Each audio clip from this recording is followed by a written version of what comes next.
guns would be sensible. I really wish guns would shout every time a minor would pick them up and say, I'm not working. But guns don't. I wish guns would turn around in Transformer style and shoot the person who's trying to shoot innocent people, but guns don't. Is it so difficult for guns to be sensible? Maybe not. Or the Americans would have harsher gun control laws. Last week, some 28 people were killed in Newtown, Connecticut, USA. 20 of them were children, 6 to 7 years old. Have you seen the pictures?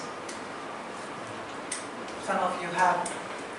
20 sunflowers, blue-eyed, red cheeks, picture perfect. 20 families will never hear them say, Mama, I want candy. Or Papa, I love you. Or hear their laughter ever again. What a heavy burden to carry for their parents all their lives. And hasn't this not happened before? Well, early this year, there was the largest massacre of this kind in USA, when the Batman movie Dark Knight Rises was released. But the Americans haven't learned their lessons. Every time an accident like this happens, we have politicians, including President Obama, saying, this is atrocious.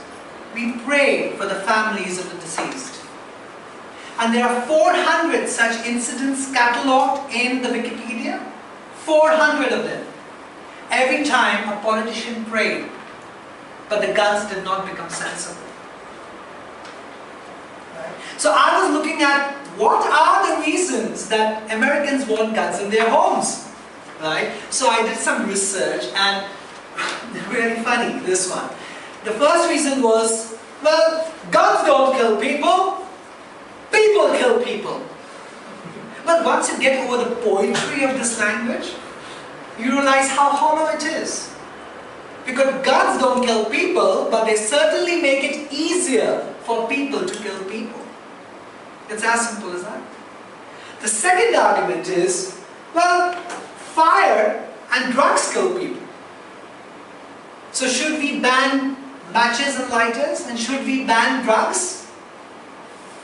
Well, this is really taking the argument too far, because fire is used to warm your food and keep your house warm. And drugs are used for the critically ill and injured to relieve their pain in that condition. Of course, they are misused for people who want to hallucinate and have a lighter time. And fire is misused by arsonists to burn homes and burn cars when they are angry. But the sole intent of making matches, lighters and drugs is not to kill people. The sole intent of guns, even if they be sold legally, is to kill people. The third argument which I came across is, well, guns are sold openly so that people may use them in self-defense. Well, that I can agree. But if those guns are left freely in the house, children watching Transformers, you know what happens? They start playing and shoot themselves. Or they get angry with their mom, they pick up the gun and shoot their mom. I read in the Hong Kong papers and Standard this year, some child, his mom said, don't use the computer so much. He got angry and started using knife. If there was a gun, he would have used it. If I fight with my friends in school and they all call me gay, and I'm not, I take a gun and go and shoot them. And even if I am, I'll go and shoot them. But you get the point. The last argument which I found was really meaningless as well is the Second Amendment. So for those who do not know the Second Amendment in the American Constitution, it goes something like this. A well-regulated militia being necessary for the security of a free state. The right of people to bear and keep arms shall not be infringed. That means it allows people to bear, walk in the streets with arms and keep arms in their homes. Well, that was written 200 years ago, and I don't think it's relevant anymore.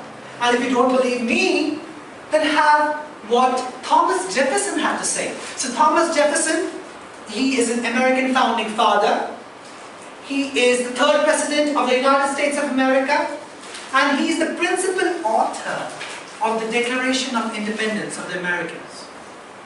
And what he said was, every law and every constitution naturally expires at the end of 19 years. To enforce it any longer is to use force, is not a right. But they don't get it. So you might think, why am I discussing these reasons and what happened in America, in Asia? Well, you know how we Asians are. We like to ape Americans, right?